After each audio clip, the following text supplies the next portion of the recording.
rivière Dordogne traverse un territoire remarquable avec sa nature encore préservée, son patrimoine culturel exceptionnel et un art de vivre marqué par l'empreinte de la rivière.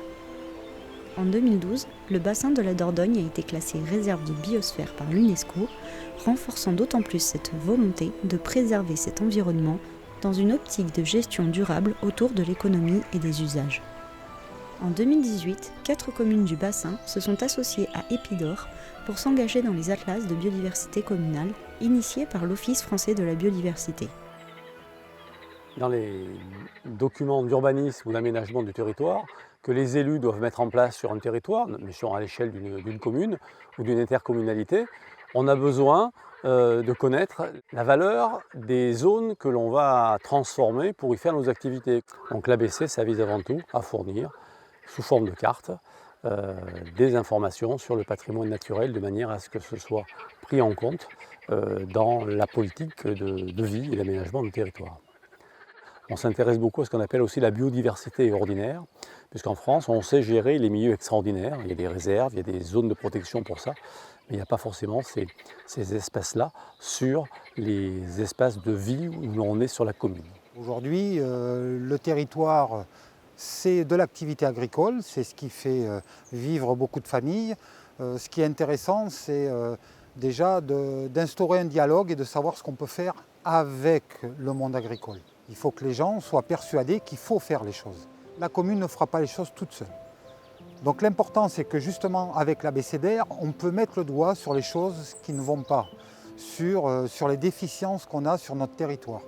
Et il faut persuader les agriculteurs que justement, il y a urgence à travailler avec eux et qu'il y a des choses à mettre en place qui seront simples, mais qui seront gagnant-gagnant. Le monde agricole gagnera autant que nous. Donc ça va être, oui, je pense, comme réorganiser et réaménager des haies vives entre les parcelles quand c'est possible.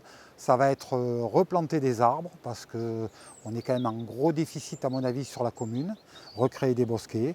Ça va être peut-être à des moments acheter, oui, des bouts de terrain pour en faire un peu des sanctuaires et que ça soit des réserves naturelles, où on est sûr que ça restera dans le temps, ça perdurera.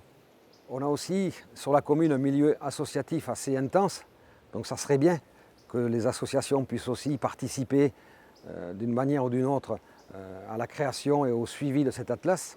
Après, au niveau des habitants, c'est arriver à trouver une bonne sensibilisation de la part des gens. C'est la problématique, je crois, de tous les projets qui sont menés. Donc c'est à nous à trouver les bons outils, à trouver les bonnes démarches, à trouver les bonnes actions à mener pour recenser un petit peu les gens qui sont susceptibles de participer à la création de cet atlas. Il y a une partie qui est très importante, c'est que cette connaissance du patrimoine naturel, il faut qu'il soit partagé à la population.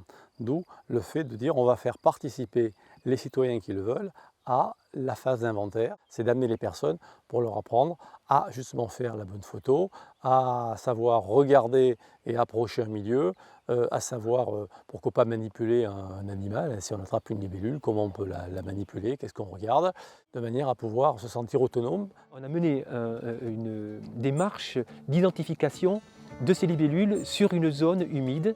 Ça a permis, avec un naturaliste professionnel, d'attraper ces libellules, de les identifier, et les enfants se sont pris au jeu. Donc on leur a expliqué comment il fallait attraper ces animaux très fragiles, et donc ils ont suivi ça avec beaucoup d'intérêt, et ils ont attrapé des individus qui étaient très diversifiés. Donc on a eu un panel d'espèces assez surprenant d'ailleurs, et donc on a pu découvrir des choses sur les mœurs de ces animaux qui sont peu connus.